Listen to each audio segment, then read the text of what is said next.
Nous sommes dans les livres de Genèse. Genèse, les chapitres 21, les versets 2 au verset 3. Genèse 21, les versets 2 au verset 3. Genèse 21, 2 à 3, nous lisons au nom de Jésus. Amen. Amen. Sarah devint enceinte et elle enfanta un fils à Abraham dans sa vieillesse, au temps fixé dont Dieu lui avait parlé. Abraham donna le nom d'Isaac au fils qui lui était né, que Sarah lui avait enfanté. Amen. Amen. Vous aidez aussi à lire Daniel, les chapitres 2, les versets 21. Daniel, les chapitres 2, les versets 21. Daniel 2, 21. C'est lui qui change les temps et les circonstances, qui renverse et qui établit les rois, qui donne la sagesse aux sages et la science à ceux qui ont de l'intelligence. Amen. Amen. Amen. On peut aussi ajouter une autre portion des Écritures. Soyez déjà avec moi. Actes des Apôtres, les chapitres 1, les versets 7. Actes des Apôtres, les chapitres 1, les versets 7. Acte 1, 7. Il leur répondit, ce n'est pas à vous de connaître les temps ou les moments que le Père a fixés de sa propre autorité. Amen. Parole du Seigneur, est-ce que quelqu'un peut m'aider en acclamant pour les Saintes Écritures cet après-midi?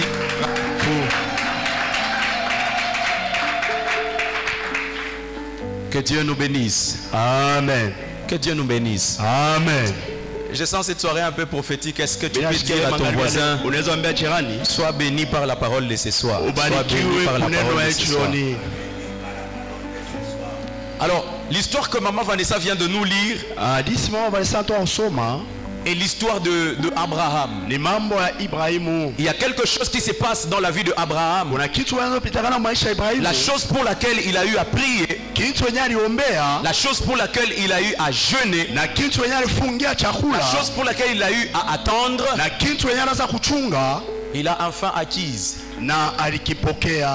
Il a eu Isaac. Mais j'aime la précision des Écritures. La Bible dit ceci: au temps fixé par Dieu,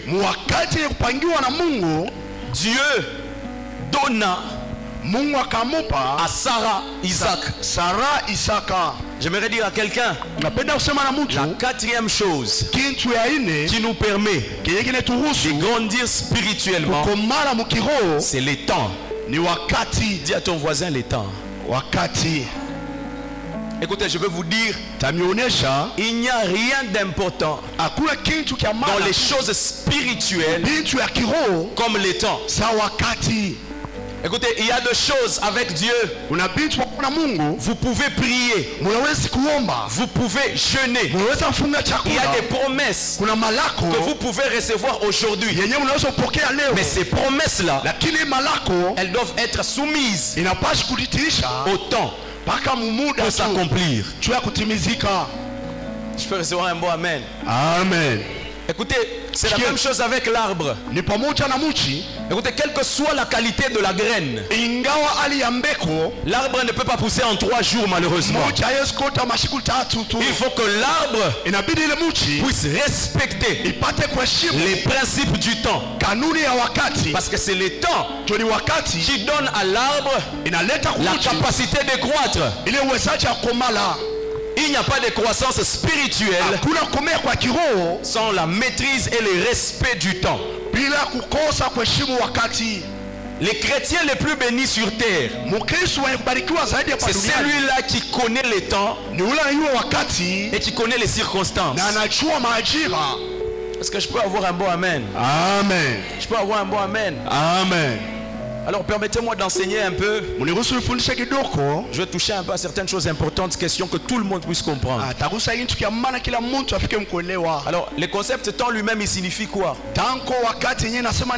Le concept temps vient de 2 concepts grecs. Je n'aime pas les grecs, mais j'aime l'hébreu, j'aime pas les grecs. Permettez-moi de toucher un peu au grec malgré ça.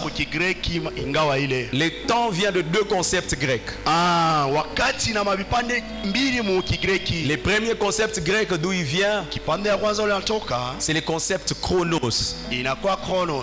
Et le deuxième concept d'où il vient, c'est le concept kairos.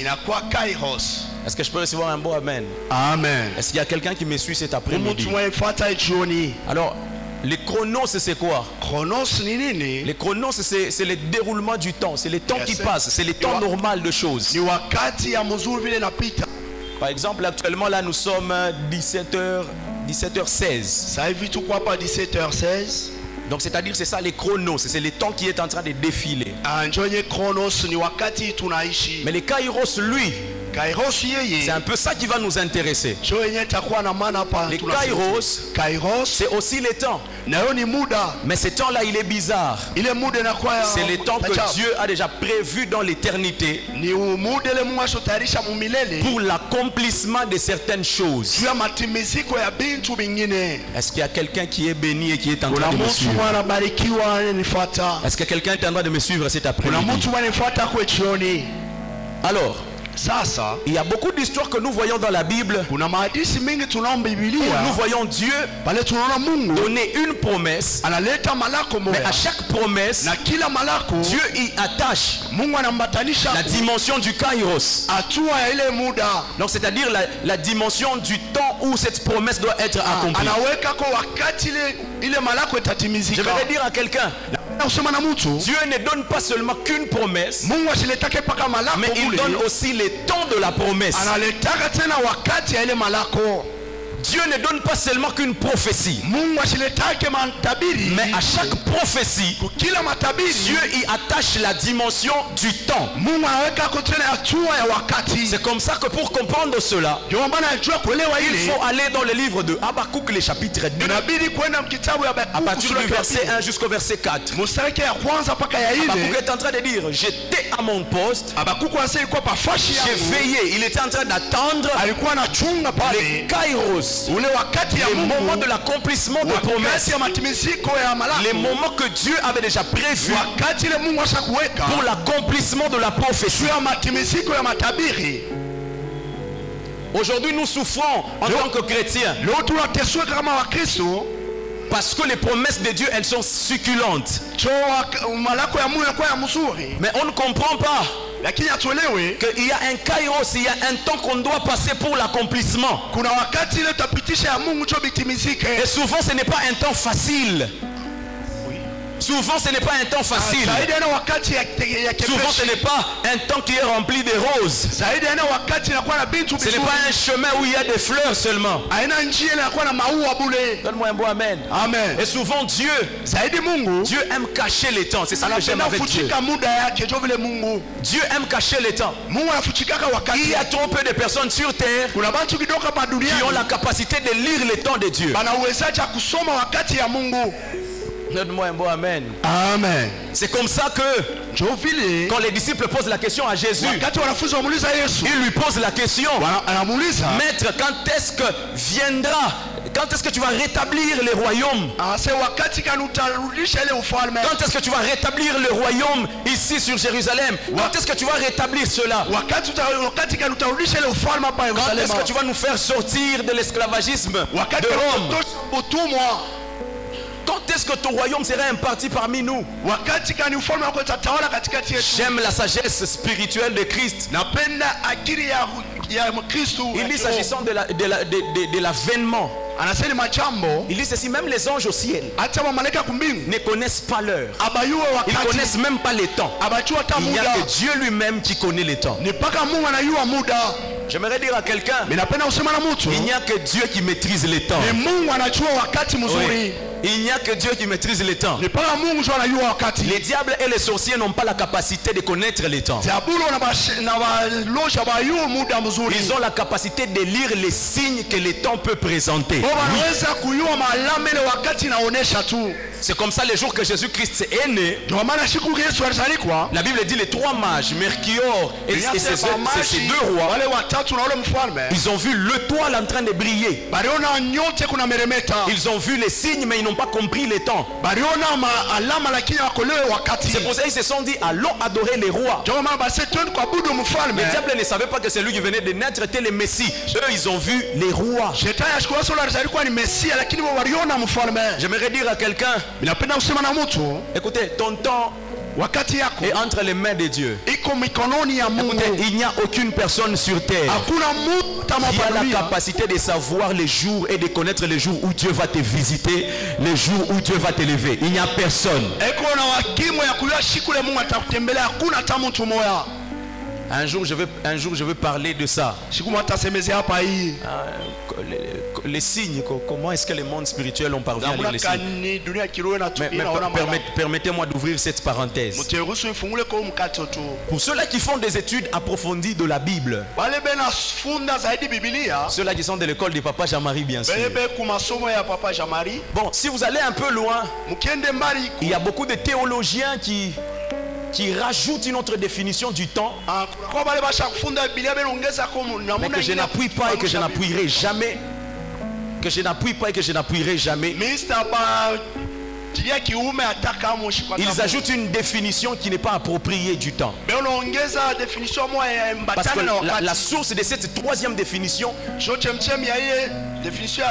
elle vient des divinités grecques. Elle vient d'une ancienne pratique grecque qui est démoniaque et qui est satanique, que j'appuierai jamais.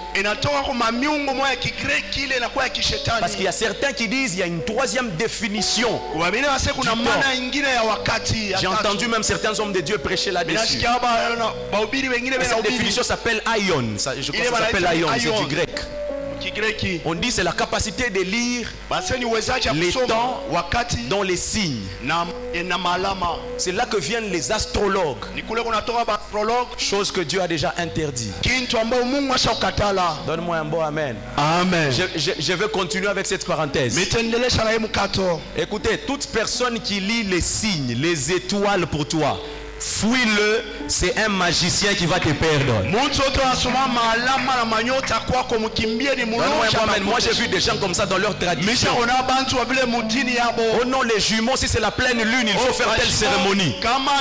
C'est de l'astrologie et Dieu a déjà interdit ces choses. Si tu étais dedans, que l'Esprit de Dieu te délivre à partir de ce soir dans le nom puissant de Jésus. Il y a beaucoup de traditions qui sont liées aux saisons, qui sont liées au temps. Dieu n'est pas dedans et Dieu ne sera jamais dedans. Nous sommes dirigés par l'Esprit de Dieu et c'est l'Esprit de Dieu qui a la capacité de nous attacher à la révélation et aux choses qu'on doit faire. Je ferme la parenthèse. Dis à ton voisin, est-ce que tu connais ton temps? C'est comme ça qu'en Israël, Dieu avait donné à une tribu la capacité de lire les temps. La tribu d'Issachar, ils avaient la capacité de lire les temps. C'est cette onction qu'on a besoin aujourd'hui dans l'église. Des gens qui ont la capacité de connaître les temps de Dieu, de connaître la saison dans laquelle nous traversons avec Dieu. Et je suis en train de prier pour quelqu'un cet après-midi. Que Dieu t'ouvre les yeux, que tu sois en mesure de connaître les temps dans lesquels il opère avec toi. Écoute, si tu as la capacité de reconnaître les temps de Dieu, premièrement, tu ne seras jamais jaloux de quelqu'un que Dieu utilise dans son temps. Si tu connais lire, si tu connais les temps de Dieu, tu ne vas pas te précipiter rapidement. Si tu connais les temps de Dieu, tu ne seras jamais éjecté de ta destinée. Écoutez, c'est la connaissance du temps qui nous permet de nous positionner. Le manque de positionnement est justifié par le fait beaucoup de gens ne connaissent pas les temps et les saisons de Dieu. Que cette onction repose sur ta maison, que tu sois en mesure de lire les temps de Dieu, que tu sois en mesure de reconnaître les temps de Dieu.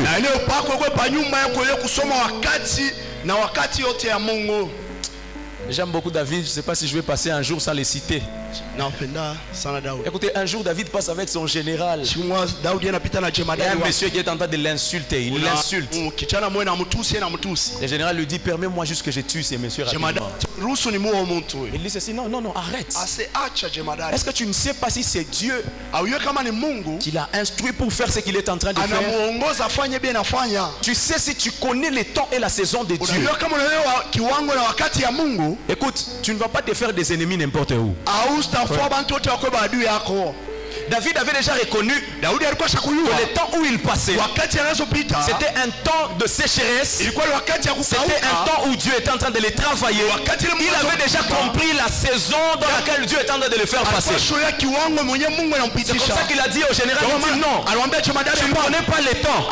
Peut-être que c'est Dieu qui est en train de me parler. Je vais dire à quelqu'un, si tu connais le temps de Dieu, tu comprendras que même l'adversité est un prophète pour ta destinée. Amen. Amen. Si tu connais le temps, tu ne vas pas traiter tout le monde d'ennemi. Si tu connais le temps, tu vas sûrement dire, cette personne-là, peut-être que c'est Dieu qui est en train de l'envoyer pour ce temps ici. Peut-être qu'il y a une chose que Dieu veut me montrer. Quelqu'un qui maîtrise le temps ne se fait pas des ennemis n'importe où. C'est comme ça Jésus-Christ aussi connaissait le temps. Quand Judas est en train de le trahir, il dit à Judas, ce que tu dois faire, fais-le promptement. Si tu connais ton temps, tu comprendras qu'en réalité les ennemis n'existent pas, mais il y a juste des gens que Dieu utilise pour un temps, pour te propulser dans une saison.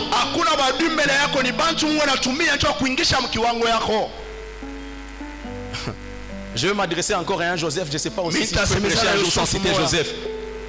Joseph, tes frères ne sont pas des ennemis. Tes frères ne sont pas les diables.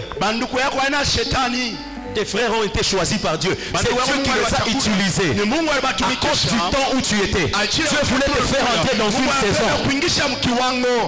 Amen. Amen. Et ça, on ne comprend pas ça. Ça, il faut avoir l'onction d'Issachar. Ce genre de choses, c'est seulement quand tu as l'onction d'Issachar que tu comprends que certaines choses, ce ne sont pas des combats spirituels, ce sont des plans de Dieu. C'est une saison que Dieu a disposée pour que les choses puissent être faites comme ça. Je pose la question à Jésus.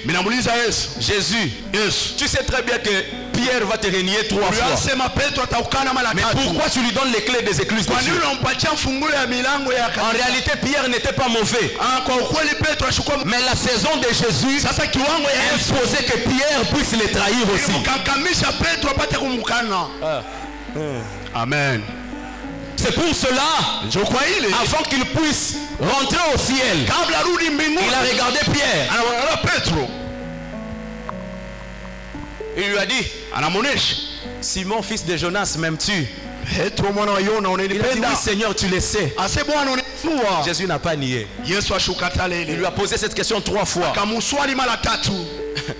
Vous savez, des fois, je ne sais pas comment l'expliquer. Vous savez, des fois, ça peut même vous arriver au travail. Dieu impose une saison où tout le monde te hait.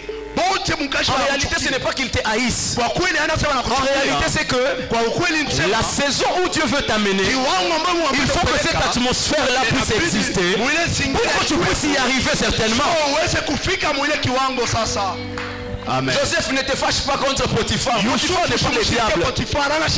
La femme de Potiphar n'est pas possédée par un démon. Même la femme de Potiphar est utilisée par Dieu.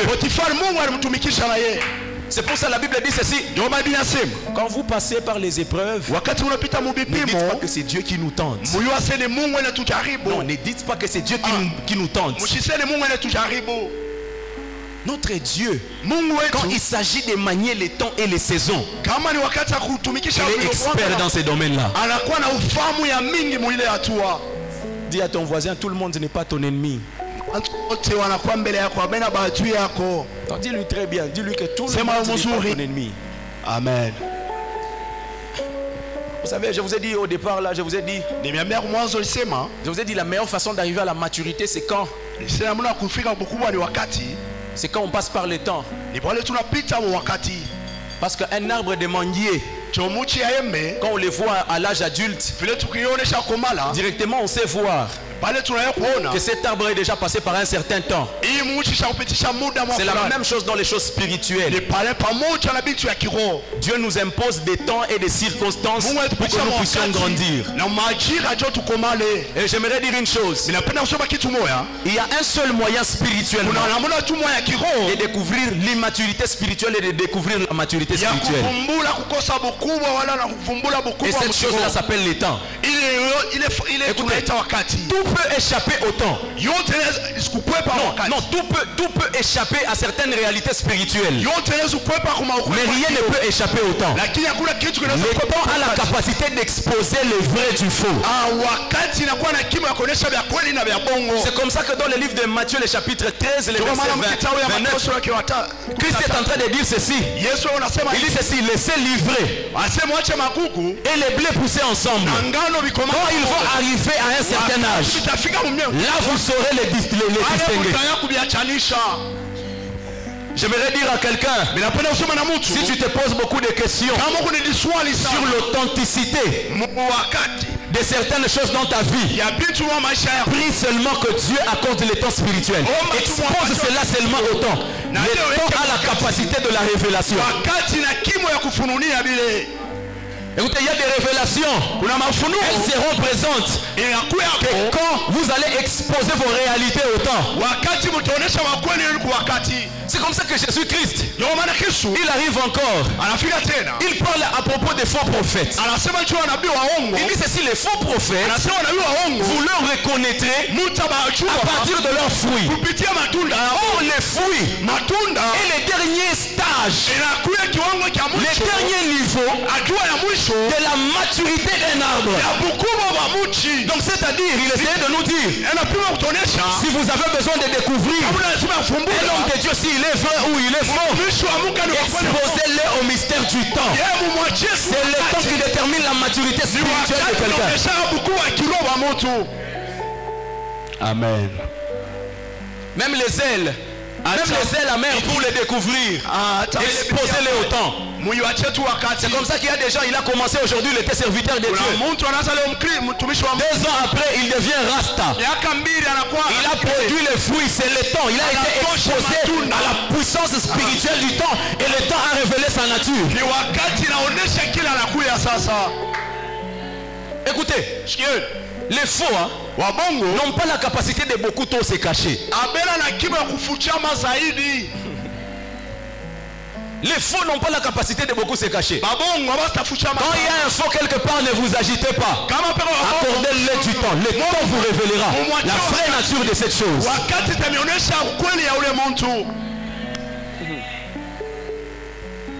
Jésus avait déjà compris. C'est comme ça, le problème, ne regardez pas d'abord les fruits. Regardez combien d'années l'arbre a déjà eu à faire. C'est comme ça qu'il se permet même de dire, il dit ceci: on ne trouve pas de fugue sur un autre arbre. Donc il essaie tout simplement de nous dire, tout est une question de temps. Donne-moi un beau amen. Amen. Dis à ton voisin, le temps est un mystère. Le temps est un mystère. Et le jour qu'un enfant de Dieu commence à comprendre que le temps est un mystère, il ne sera jamais agité. Vous savez, certaines agitations dans les choses de Dieu exposent l'immaturité de plusieurs.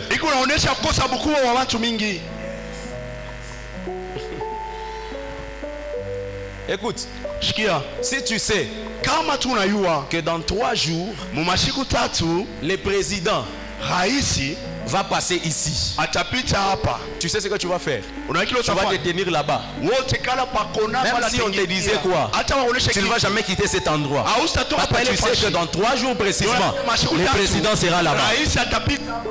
C'est comme ça qu'on sait découvrir la maturité d'un enfant de Dieu. C'est sa stabilité dans les choses spirituelles. Amen. La connaissance du temps évite les agitations.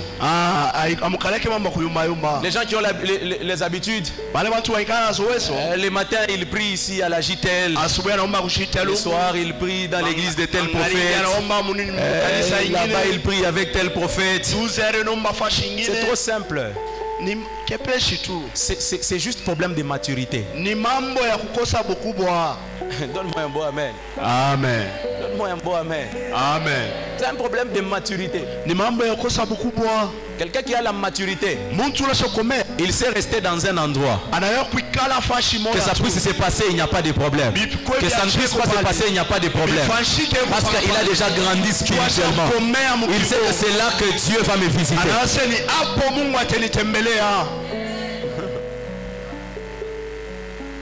C'est comme ça qu'on a beaucoup de chrétiens qui ne grandissent pas spirituellement. Comment tu veux grandir spirituellement si tu ne sais pas lire les temps de là où Dieu est en train de te vouloir? Comment tu veux grandir spirituellement?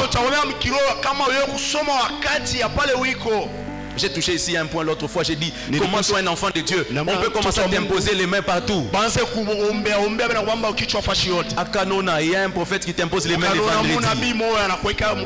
À Chitourou, il y a un prophète avec son groupe de prière, il t'impose les mains les lundis. Les mardis, il y a un autre. La malédiction de beaucoup d'enfants de Dieu ne vient pas du monde des ténèbres. La malédiction de beaucoup d'enfants de Dieu vient de leur agitation.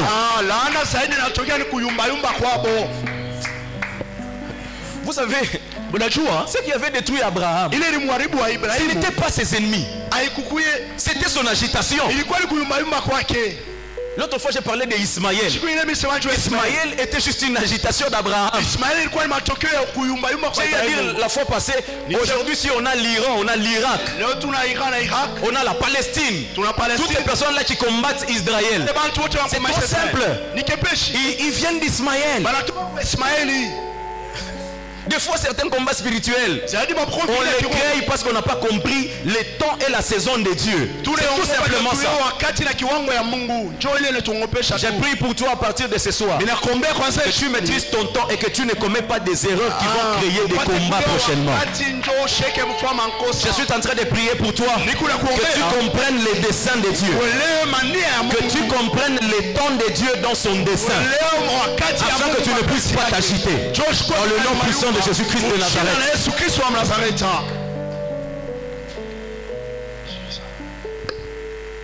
Maman Vanessa peut nous aider à lire ça. J'aime ces versets. Ésaïe, le chapitre 60, les versets 22.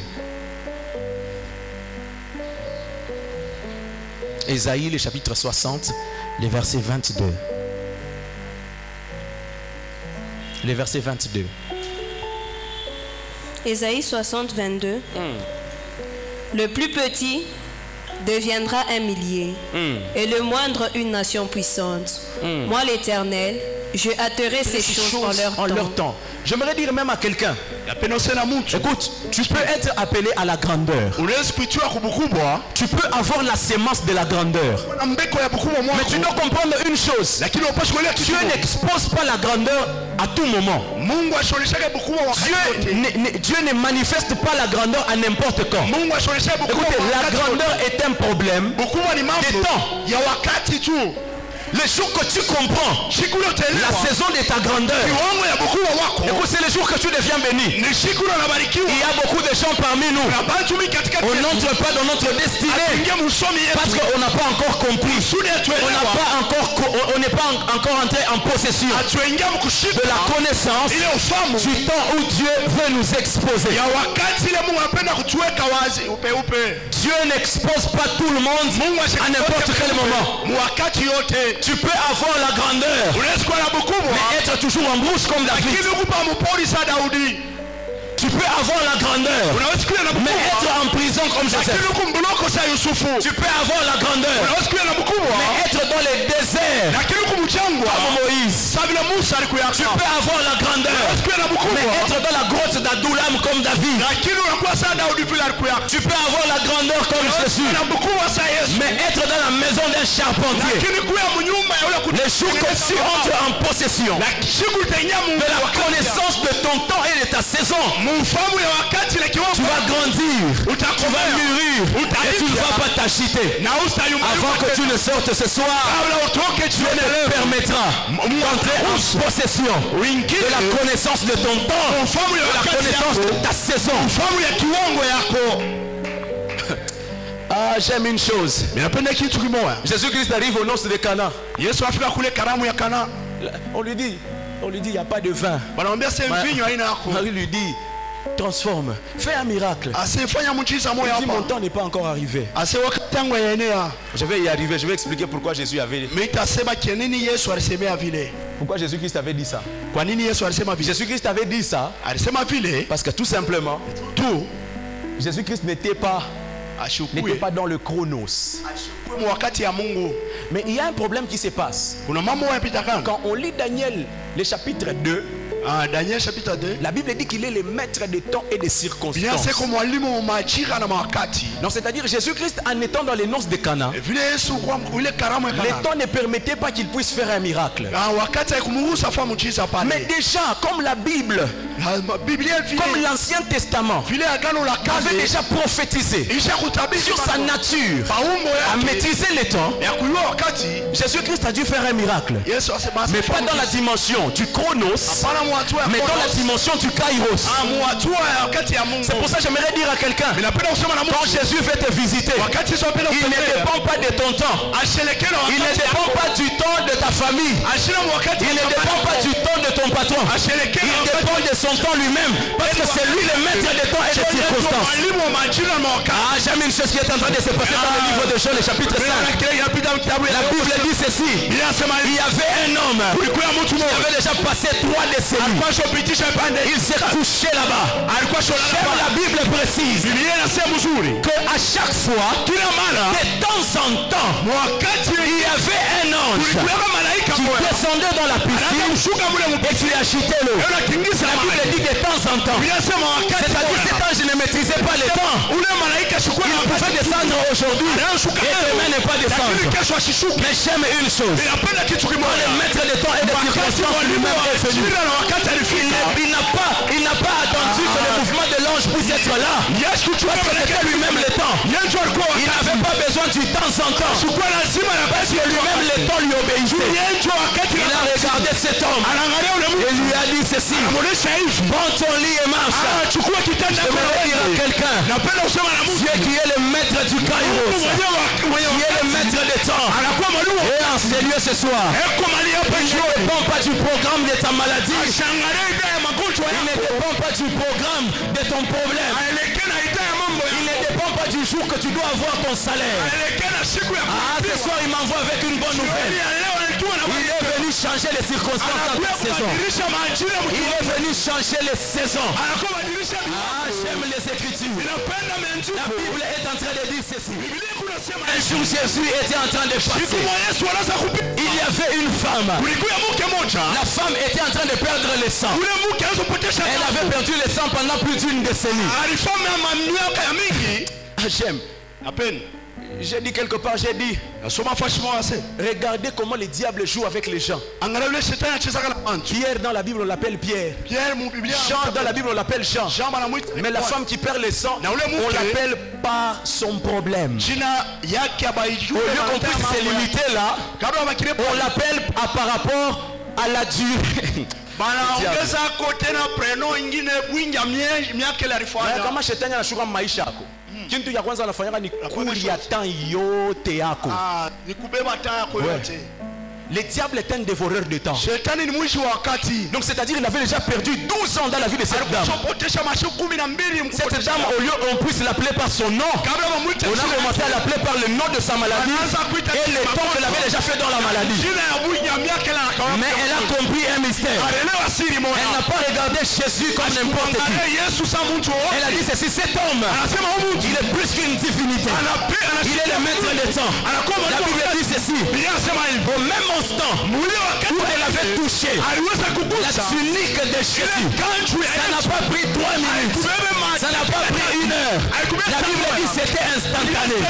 J'aimerais dire à quelqu'un, quand le maître des temps descend dans ta vie, il n'a pas besoin de prendre des heures pour créer le surnaturel.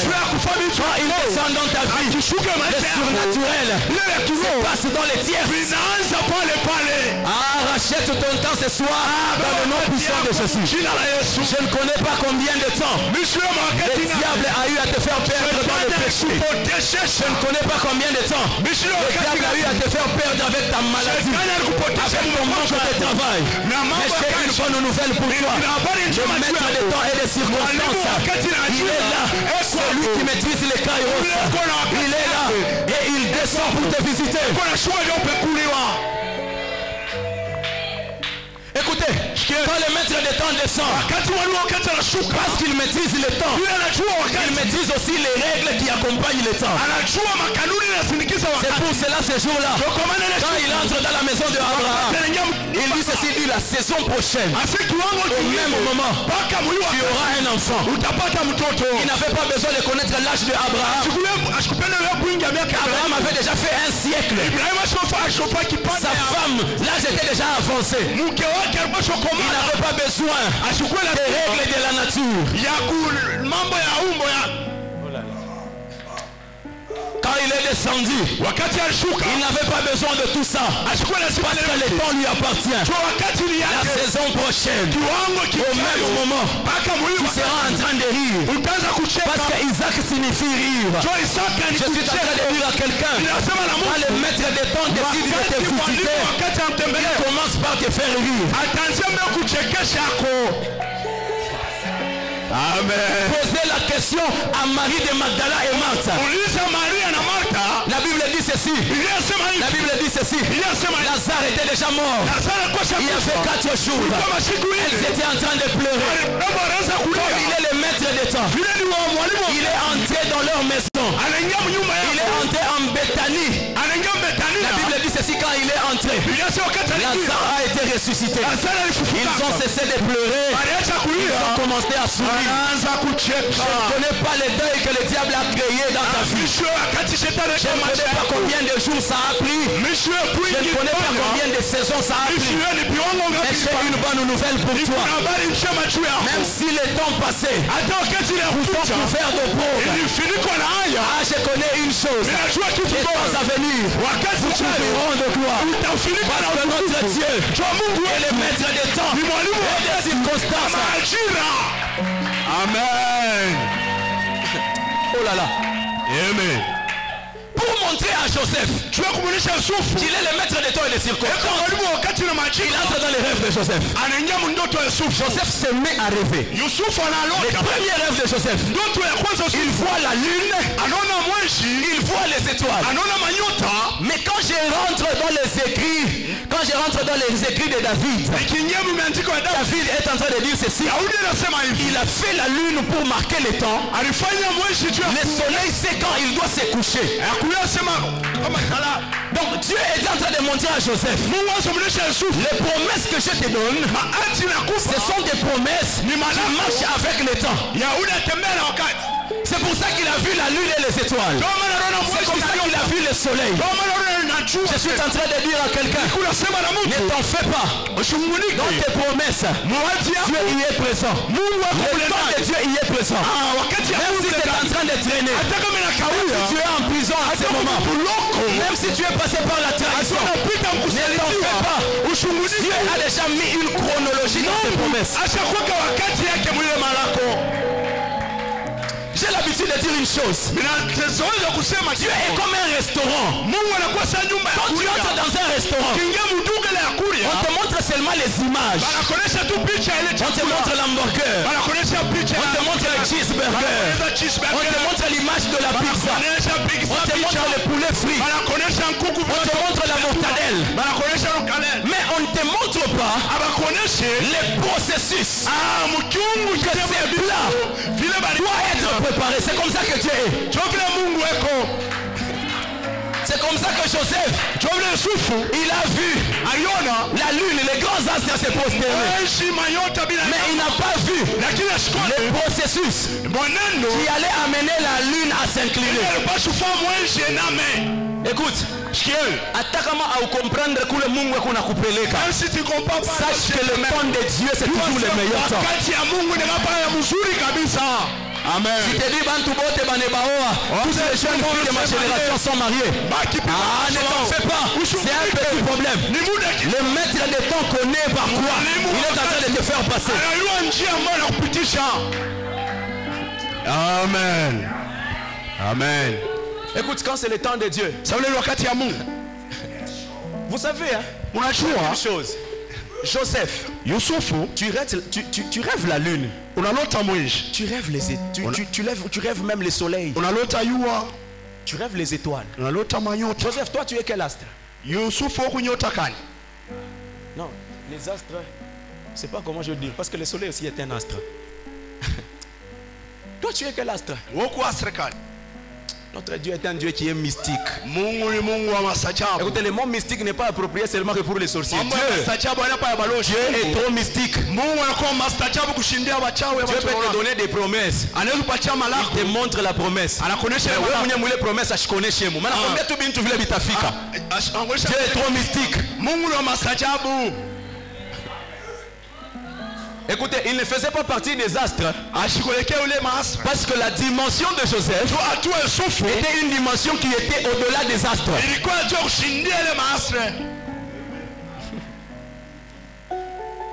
Tu ne comprends pas le temps où tu es. C'est parce que la dimension où Dieu te voit, ce n'est pas la dimension de ta génération. Dans ta génération, il n'y a personne qui a cette dimension-là. C'est pour ça que pour toi, c'est compliqué. C'est pour ça que pour toi, parce que la dimension où Dieu est en train de te voir, c'est la dimension qui dépasse tes collègues. C'est la dimension qui dépasse les gens de ta famille. C'est la dimension qui dépasse les gens de l'Ikasi.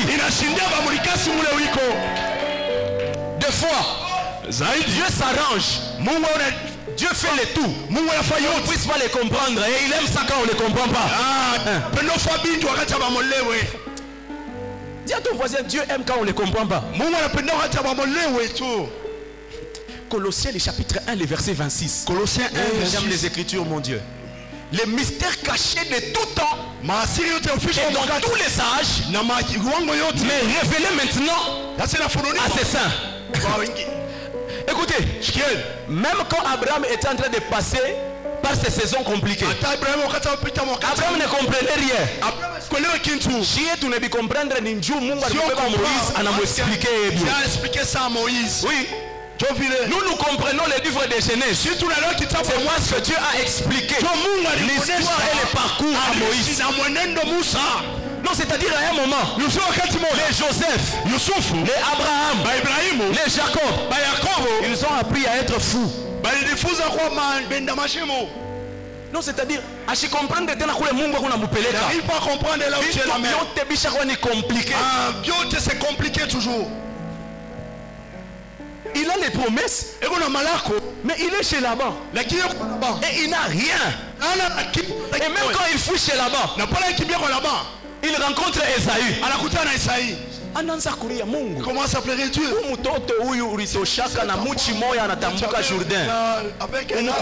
Donc c'est-à-dire, à un moment il ne comprenait rien. Il avait déjà vu sa mort. Mais Dieu était en train de les regarder. Il voyait en lui plus que Jacob. Il voyait en lui Israël. Il voyait en lui 12 tribus. Il voyait en lui 12 apôtres. Il voyait combien les nations allaient être bénies. J'aimerais dire à quelqu'un, ne te regarde pas par rapport à ta circonstance actuelle. Ne te regarde pas par rapport à ta saison actuelle. C'est que tu es en train de traverser là. La saison où tu es en train de traverser, ce n'est pas la saison où tu vas finir. Amen. Amen. À un moment, Dieu crée certaines circonstances pour que tu puisses l'adorer comme Job.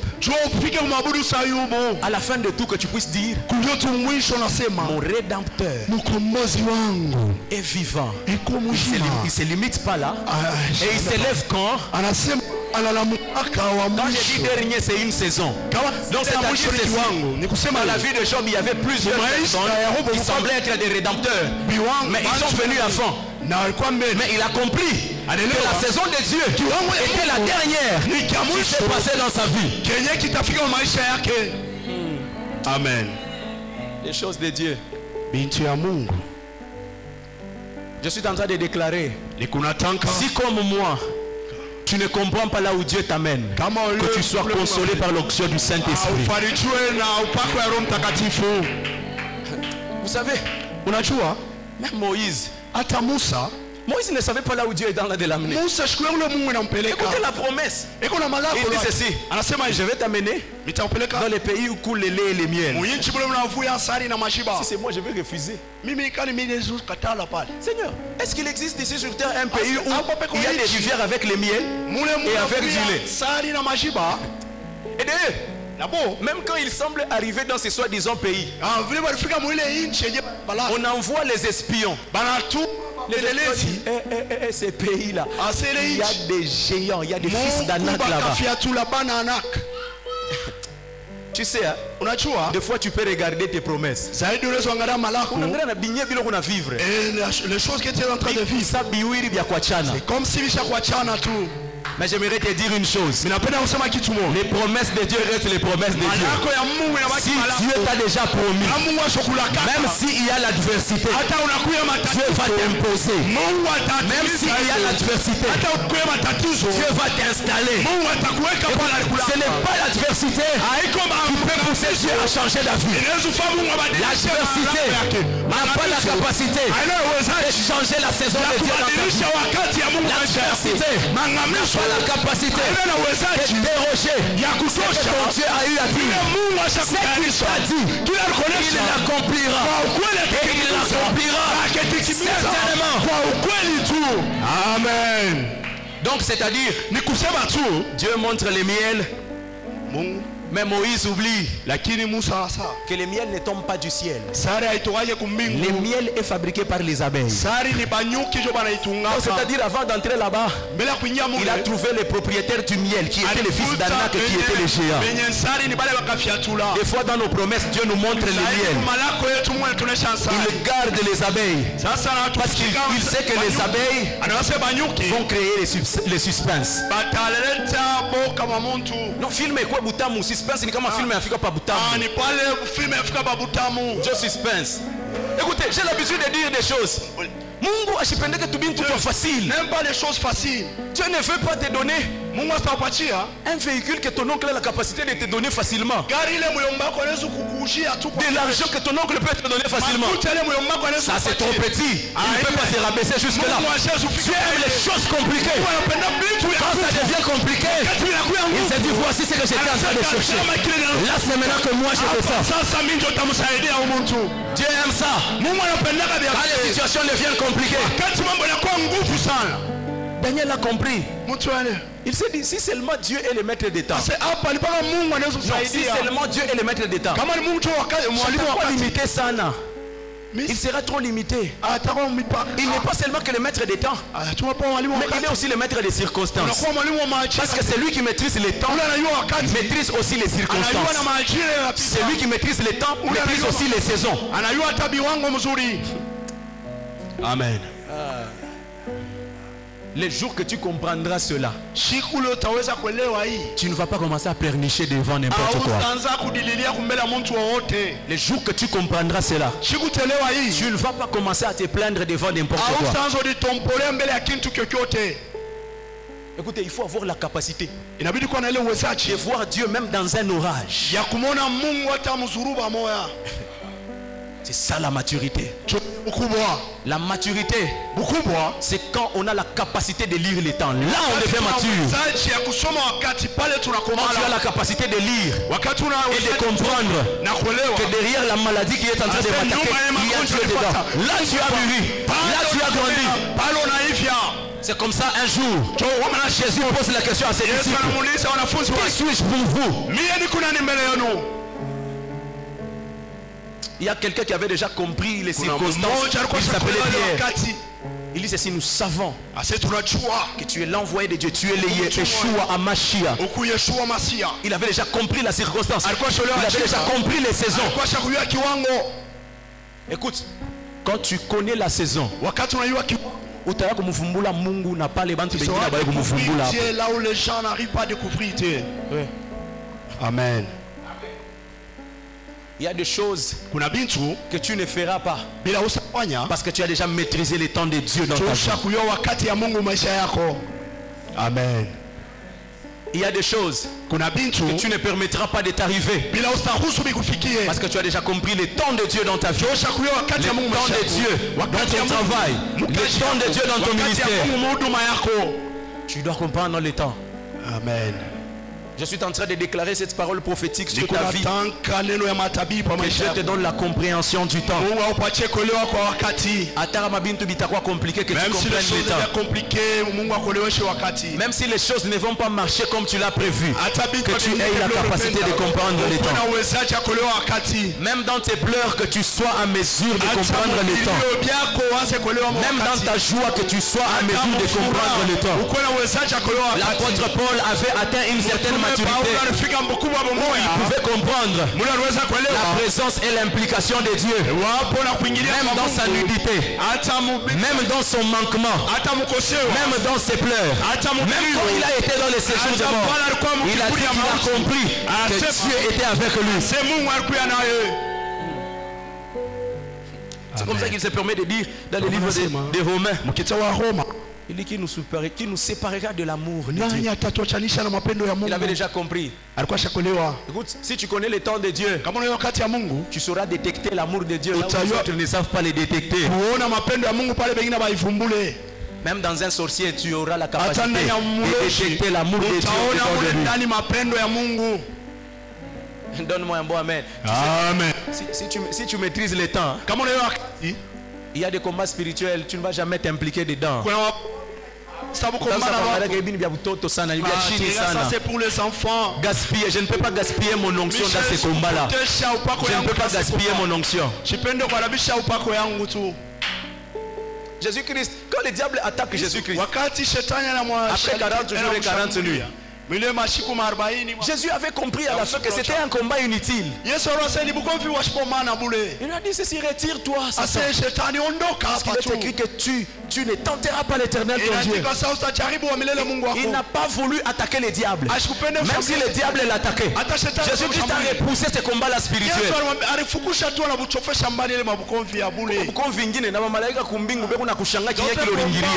Les anges, donne-moi un bon amen. Amen. Donne-moi un bon amen. Amen. Il y a des combats. Même Dieu lui-même est au tonneau au ciel. Tu t'es retrouvé là-bas comment? Parce que ce combat-là, il n'est même pas de ton niveau. Il n'est même pas de ta saison. C'est ça le problème avec nous. Je suis en train de déclarer tout combat où tu t'es fait entraîner toi-même. Je t'y sors à cause de l'onction qui est sur la gitane. Je t'y sors dedans dans le nom puissant de Jésus. Posez la question à Jonas. Jonas, à cause peut-être du manquement de la compréhension d'une saison, au lieu d'aller à Ninive, regardez là où il est parti. Il est entré dans les choses que et les combats ont commencé à s'amplifier, même si Jonas était un prophète. Même si Jonas avait l'onction. Et pas seulement que ça. À cause de ce qu'il a fait, il est parti pénaliser même tout un bateau avec beaucoup de gens à l'intérieur. Il a pénalisé tout le monde.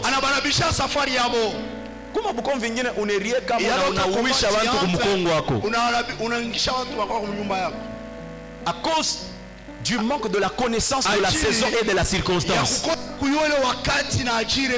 J'ai pris pour ton intelligence. Il est écrit ceci: si vous manquez de l'intelligence ou de la sagesse, demandez à Dieu qui en donne.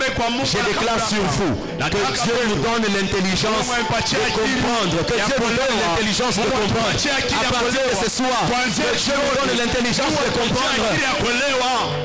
Est-ce que quelqu'un peut m'aider à se tenir debout? On va faire une prière rapide.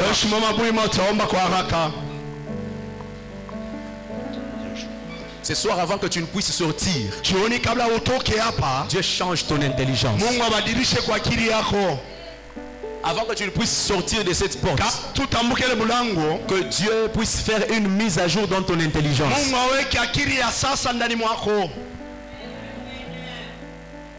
Amen. Tu vas faire une prière. Nos prières de ce temps ici, on ne crie pas. Parce que ce sont des prières où on parle à Dieu. Où on parle sur nos destinées. Tu vas dire à ton Dieu ceci. Tu vas toucher ta tête. Moi je vais faire très bien cette prière. Tu vas dire ceci à Dieu, Seigneur. Donne-moi l'intelligence de comprendre les temps. Donne-moi l'intelligence de comprendre les circonstances. Est-ce que tu peux commencer à déclarer sur